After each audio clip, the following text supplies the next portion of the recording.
নমস্কাৰ, মোৰ এটি নতুন ভিডিঅ'লৈ আপোনালোক সকলোকে স্বাগতম জনাইছোঁ। বহুদিনৰ মূৰত মই আজি পুনৰ এটা ৰেচিপি ভিডিঅ' লৈ আহিছোঁ। আজিৰ ভিডিঅ'টোত মই তিলৰ সৈতে মাছৰ আঞ্জা আপোনালোকৰ ওচৰলৈ আগবঢ়ালোঁ। বাবে পোনপ্ৰথমে মই মাছখিনি ভালদৰে ধুই হালধি আৰু নিমখ সানি লৈছিলোঁ আৰু এখন গৰম কেৰাহীত তেল দি মাছখিনি মই ভালদৰে ফ্ৰাই কৰি ল'লোঁ। মাছখিনি ফ্ৰাই কৰা হোৱাৰ পিছত মই এটা মিক্সিত তিল অকমান ভালদৰে বটি লৈছোঁ।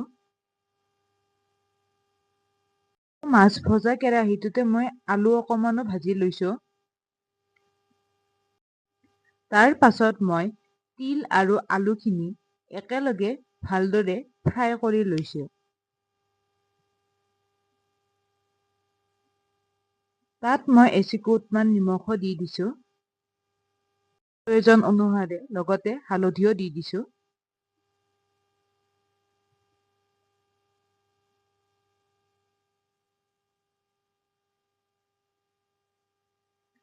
তিলখিনি ভালদৰে ভাজি লোৱা হোৱাৰ পাছত মই তাত পানী দি আঞ্জাৰ বাবে অকমানে পানী দিছোঁ। আপোনালোকে আপোনালোকৰ প্ৰয়োজন অনুসৰি পানী দিব পাৰিব। তাৰ পাছত মই ভালদৰে উতল আহিবলৈ দিছোঁ। তাৰ পাছত অন্য এটা কেৰাহীত মই ভালদৰে পিঁয়াজ অকমান ফ্ৰাই কৰি লৈছোঁ এটা ৰংচোৱা কালাৰ অহালৈকে।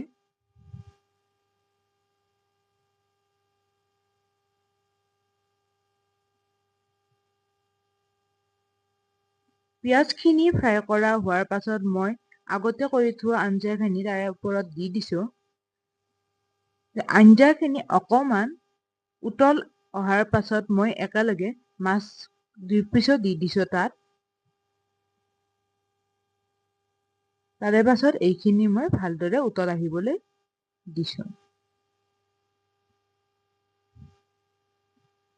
এই তিলৰ আঞ্জাখিনি যদি আপোনালোকে জহা চাউলৰ লগত পৰিৱেশন কৰে তেতিয়া খাবলৈ খুব বেছি সোৱাদ হয়। এবাৰ পৰিৱেশন কৰি চাব।